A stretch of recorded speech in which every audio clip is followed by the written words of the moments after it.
Today, we're going to unpack the epic three-decade story of modern globalization. I mean, it's a heck of a story. It's got everything. An explosive beginning right after the Cold War, a painful reckoning, and now a total reinvention of the world economy. So where do we even begin? You know, when you hear this quote, it sounds like it could have been written yesterday, right? It's basically a description of an Amazon Prime paradise. But the crazy part is, the famous economist John Maynard Keynes was writing about the world way back in 1914. He was describing a previous golden age of global connection, an age that, well, ended abruptly and very, very violently.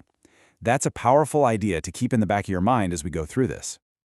Okay, so let's set the scene. It's the 1990s. The Berlin Wall is rubble, and this incredible wave of optimism is just washing over the entire globe.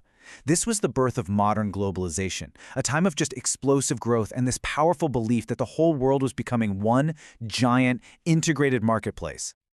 To really get a feel for the sheer speed of this change, just look at this number. Back in the late 1980s, this was how much currency was traded every single day, $190 billion. Now that sounds like a huge number, for sure, but trust me, it was just the warm-up act. Because by 1995, just a few years later, that daily number had absolutely skyrocketed to $1.2 trillion. Yeah, trillion with a T. Money was just flying across borders at a speed nobody had ever seen before. It really felt like there were no limits to this new, connected world. So you have to ask, what was the big idea driving all this? Well, the intellectual engine behind it all was this deceptively simple theory from way back in the 19th century called comparative advantage. The core idea isn't that you have to be the absolute best at making something. It's simpler. It's that everyone wins if each country just focuses on what it's relatively good at. You play to your strengths. Okay, so let's make this super clear. Check out this table. You've got West and East. Now, West is actually better at making both computers and bicycles. So you might think, well, West should just do everything, right? But look closer. West's real superpower is making computers. East, on the other hand, is relatively better at making bicycles. So if West goes all in on computers and East focuses on bikes, and then they trade, the total amount of everything goes up. The pie gets bigger for everyone. That was the promise. Trade wasn't a zero-sum game. But, okay, let's pump the brakes for a second. Here's a little reality check. Even back then, at the absolute peak of all this optimism, the idea of a perfectly flat world wasn't quite true. Turns out most investment was still being financed at home. Money wasn't flowing quite as freely as you'd think from the headlines. It was a little hint that maybe the foundations of this new world weren't as solid as they looked. And those little cracks, well, they were about to turn into massive fault lines. This brings us to Act 2, the reckoning. That early, dizzying optimism was about to run headfirst into a series of brutal shocks, and the whole idea of globalization came under serious attack. You can almost pinpoint the moment the mood started to shift. It was 2006, with the collapse of these huge global trade talks. It was a big deal because for the first time in decades, the political will to just keep pushing for more free trade, it just evaporated. The global consensus was breaking apart. And after that, it felt like the hits just kept on coming. The 2008 financial crisis was a massive body blow. It completely shattered people's faith in that interconnected financial system that had powered the whole boom. And by 2019, all these events gave rise to a new and kind of scary word, deglobalization. And deglobalization is pretty much exactly what it sounds like. For the first time in modern memory, all the things we used to measure globalization, trade, investment, capital flows, they were all going in reverse. Everything that had been going up, up, up was suddenly going down. The world was starting to pull apart.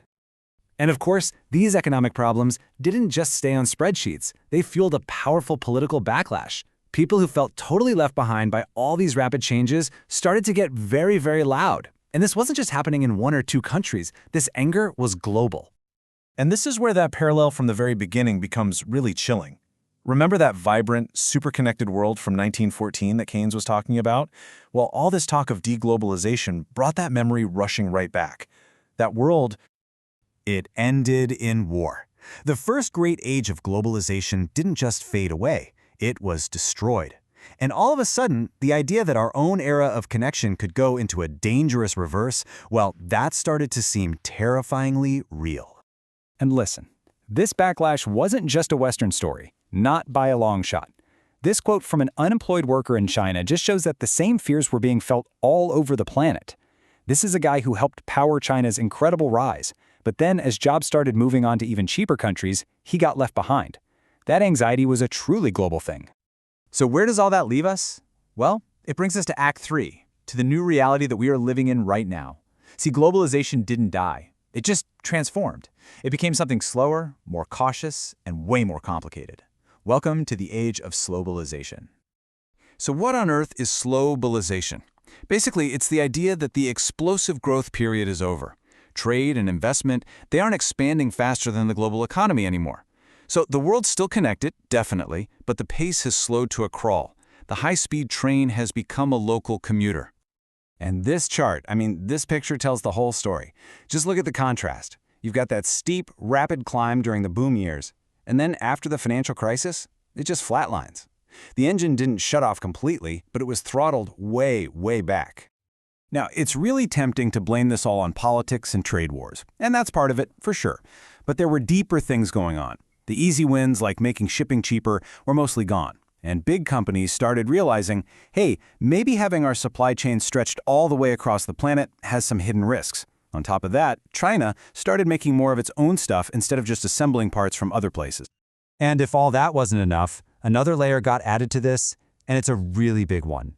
The global economy started to fracture along geopolitical lines. We're moving away from that idea of one single system and towards a world of competing economic teams. These numbers just show you how huge this shift has been. At the end of the Cold War, the world's non-democratic nations were a pretty small slice of the global economy. Today, their share of global GDP has more than doubled. Their share of the world's biggest companies has jumped from just 3% to 30%. This isn't a small adjustment, it's a fundamental rebalancing of global power. And this visual just hammers the point home. The autocratic world now makes up over a third of the entire global economy. The West is no longer the only game in town, not even close. We are living in a bipolar economic world, and that's a reality that would have been totally unthinkable back in the 90s. So this is where our story leaves us for now. I think what it shows is that globalization was never some unstoppable force of nature. It was always a man-made system, a fragile one that's constantly being reshaped. We started with that parallel to the first golden age, an interconnected world that ended in the catastrophe of World War I. And today, we find ourselves in another era where the global system is fracturing into rival camps. It leaves us with a really unsettling question. As our world divides again, can we avoid repeating the mistakes of the past? Will this time be any different?